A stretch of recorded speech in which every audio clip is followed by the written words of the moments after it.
C'est vrai qu'on a été battu, au fond, par quoi? Par l'argent puis des votes ethniques, essentiellement.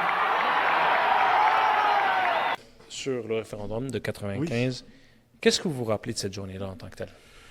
Bien, je me rappelle vraiment, donc plusieurs y ont cru. Hein. Moi, j'ai fait partie de ces personnes-là, je le dis, là, j'ai voté pour le oui à ce moment-là. Donc, moi, je pensais vraiment ce que je voyais dans la société québécoise de ces années-là, c'était certainement pas donc cette virulence qu'on va voir par la suite.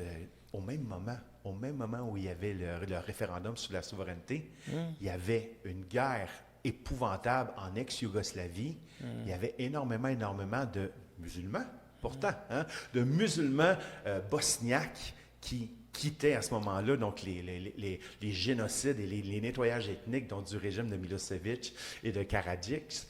Et c'était une non-question. Donc, c'était clair que cette tradition d'accueil en pleine année référendaire, vraiment, faisait encore partie de l'ADN, non seulement de ce parti politique-là. Donc, oui, j'ai fait partie de ces personnes-là qui ont véritablement cru donc, que le Québec accéderait donc, à la souveraineté politique. Et oui, et je me souviens aussi et surtout vraiment comment j'ai eu honte de cette déclaration-là dans laquelle je ne reconnaissais pas, par ailleurs, un homme qui était d'une grande dignité. On l'a oublié, mais au moment du débat sur la charte des valeurs québécoises et plusieurs années auparavant, il l'a vraiment dénoncé. Jamais, à ma connaissance, au Québec, on a légiféré pour interdire quoi que ce soit de religieux. C'est jamais arrivé. C'est la première fois qu'on se trouve... On a déconfessionnalisé.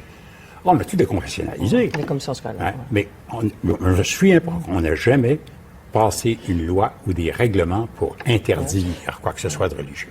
C'est pas dans nos habitudes. On a fait évoluer les choses là, graduellement vers une laïcité qui est à peu près totale maintenant. Pourquoi dans l'Église, les gens de l'Église catholique, les prêtres, les religieuses ont abandonné à peu près tous les signes distinctifs là, depuis déjà plusieurs années. On n'a jamais légiféré là-dessus. Les Juifs ont gardé depuis longtemps la kippa. On ne nous a jamais demandé comme gouvernement d'intervenir là-dessus. Pourquoi est-ce qu'on veut intervenir à l'heure actuelle pour essentiellement ce qu'on vit, c'est les musulmans? C'est même pas les musulmans, c'est les musulmans. Mais la question